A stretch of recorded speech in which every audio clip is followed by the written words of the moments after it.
Hey, everybody, it's Jacob Newton here, professional hockey player and mental health coach, advocate, all of the above. My good buddies over at SportsEpreneur and I did a podcast together about a year ago. And ever since then, we've been keeping in touch, creating content podcasts now. So if anybody out there is interested in doing the same, having their own podcast or want some type of content creation, don't hesitate to reach out to those guys at SportsEpreneur. They are willing and able to help you out. And after listening, don't hesitate in leaving a review, and then you'll get much more access to all of my content across the SportsEpreneur platform. What I wanted to speak with you guys today about is my experiences in terms of sexual abuse that I went through as a 5, 6, and 7-year-old.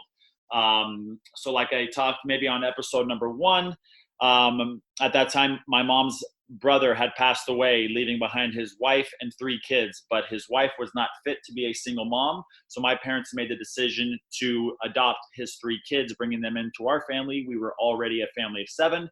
Now we had 3 more. We're at a family of 10. But what my parents didn't know is that all 3 of these children had been sexually abused themselves. We don't know for how long, but we know that it took place. So anyhow, without that type of knowledge, my parents thought it would be okay to bring them in, their family. Why not, right? So anyhow, shortly after, I myself was sexually abused by the eldest of those 3 cousins for 2 years of my life, 5, 6, 7 years old. And I wanted to speak on some of the experiences that I went through with that. I remember so vividly telling my cousin, his name is John, that if he didn't stop doing these things to me, that I was going to tell my parents. And I'll never forget what he said to me after that. He said, "Jake, if you do that, I'm going to beat you up." So here I am now as a 5, 6. I don't remember at what age it was when that happened, but 5, 6, 7, very, very young, right? And my cousin being 16 years old, being very tall. To me, he was like a monster, right? Doing the things that he did to me, how tall he was. And, I didn't have any idea about really any of this stuff. But anyhow, I remember the fear that statement from him to me brought into my life. And I remember walking up the stairs at my parents' house, and the stairs, there's a gap in between each step. And so you can see down into the living room, and there was John. He was sitting down on the couch. And I remember looking at him walking up the stairs thinking, okay, if I go and do what I think I'm going to do and tell my parents, well, then I'm going to have this monster and he's going to beat me up. And so that fear right there crippled me. And I did not go up those stairs, and I did not tell my parents. I was not aware that had I told my parents, then potentially it would have put an end to everything that was taking place, all the sexual abuse that I was going through for those 2 years. So I wanted to bring that up because I wanted to talk about, the effects that had on me in terms of playing hockey. At the age of 15, I moved away from home to Beaverton, Oregon. I grew up in California. Now I'm living in Oregon, 15 years old.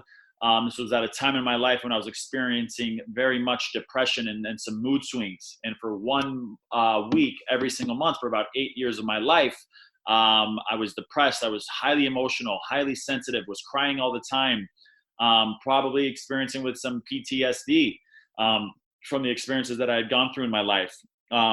And then I just, wanted to translate into, playing hockey, whether it be against my teammates or against the opposing team.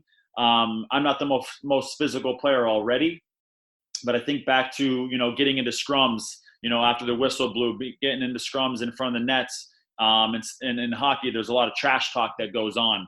And I remember, having guys scream at me or say anything at all to me. And I remember how, what's the word I'm looking for? I don't know. I would get so scared because they had no idea, but I knew I wasn't aware of this at the time. But what I imagined was happening is I was viewing these players that were coming at me, trying to push me and punch me. I would view them as my cousin, as that monster. And so I would be so frightened, so scared.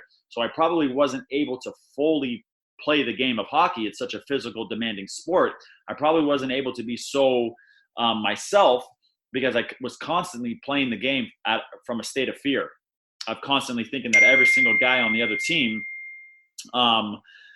was my brother and therefore a monster. And so then I just think about that, I'm going and now I'm playing, at the junior level. I moved away from home again, and then now I'm playing at the college level, and then now I've made it to the NHL, and I still hadn't resolved all of these inner issues that I had experienced. And so now I'm at the NHL level where you can't play from a place of fear. But I did. And maybe that had a result in me not making it in the NHL. I got to that level, but I didn't stay. Perhaps these types of things that I was dealing with on the inside or not dealing with for myself, I didn't deal with them. Maybe that had a big negative impact on my career. And so, it wasn't until I started getting help till I realized, well, man, like I this probably for sure played an impact on my playing days, certainly on my life and my mental health. I know that for sure. But I just imagine that, there's many other men and women that have experienced this same type of sexual abuse, whether they're playing sports, it doesn't really matter.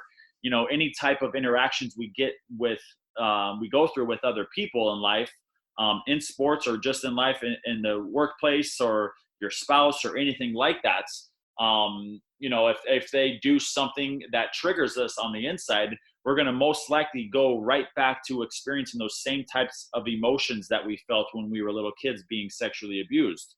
Right. So that was exactly what would happen to me. I would be on the ice, a scrum would happen. These guys would scream at me and boom, instantly that screaming triggered me and brought me right back into 5-year-old Jake. So I'm no longer 15-year-old Jake or 20-year-old Jake. I'm 5-year-old Jake. And can you imagine how I viewed these people? And it would be the same experience for anybody that, gets screamed at by their boss or their spouse or a friend or anything like that. We're no longer viewing them as a friend. We're no longer viewing them as a boss. We're viewing them as the monster that sexually abused us for however long, and it can even just be one time. And so again, if you haven't dealt with those, if you haven't spoken with anybody about this stuff, if you haven't given that energy, because that's what it is in the end, it's all energy that's been pushed down and pushed down and pushed down throughout all these years of not dealing with them, of not speaking our truths, of not healing. If you're constantly pushing it down, well then, you're constantly being triggered by very many different outside sources. So the message for this podcast is, I just wanted to share some more in terms of my mental health story and how this might be able to be relatable for anybody listening to this. Again, I speak so much on just not waiting for that catastrophic event in our life to take place before we realize that change needs to happen. If you can remember that you would experience those types of things and you are now 20 years old or 15 or 25 or 30 or 60 years old, if you can remember those experiences, then you can probably also realize that, these are things that I have not dealt with in my life. And then you could probably understand that they are having a significant impact on you, on your daily experiences in life, with people, with situations, with your jobs, with really anything at all.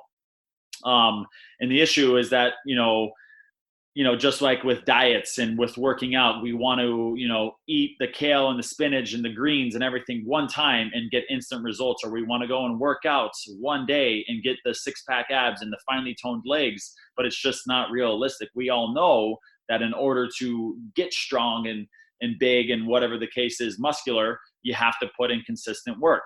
If you want to tone down, you can't just eat healthy one day. You've got to put in consistent effort. And over a course of 3 weeks, 4 weeks, 5 weeks, a month, whatever the case is, you're going to start seeing those results. So in terms of the mental stuff, it's the same exact thing. In order to start healing and really start seeing some true growth take place, you have to be willing to, put in that consistent effort. And it's not like physical injuries. You're not going to, get a note from a doctor or talk to a doctor and they're going to say, hey, after, 1 month or 6 months, you're going to be completely healed from all of your past trauma. And it's just not the case. But, everybody wants to talk about this light at the end of the tunnel.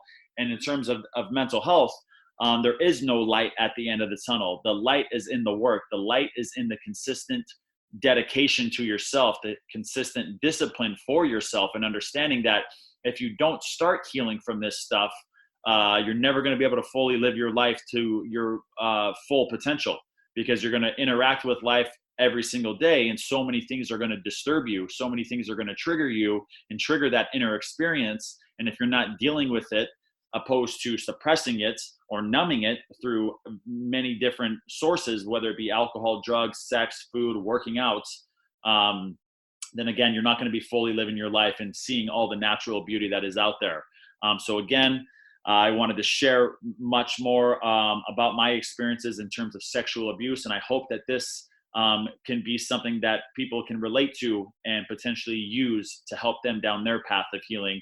So that's going to be it. Again, another short one. I want these to stay short. I don't want to have 2-hour-long podcasts and potentially bore people. So I just want to get straight to the point, get right into it.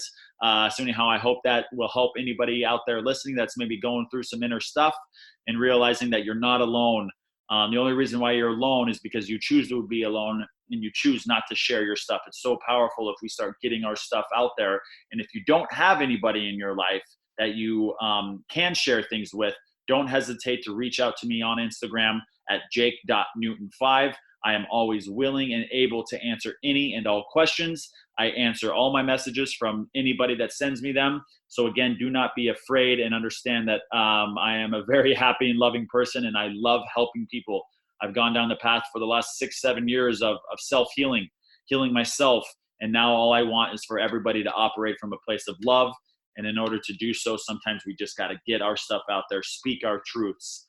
So anyhow, that's going to be it for today. I love you all. Have a grateful day.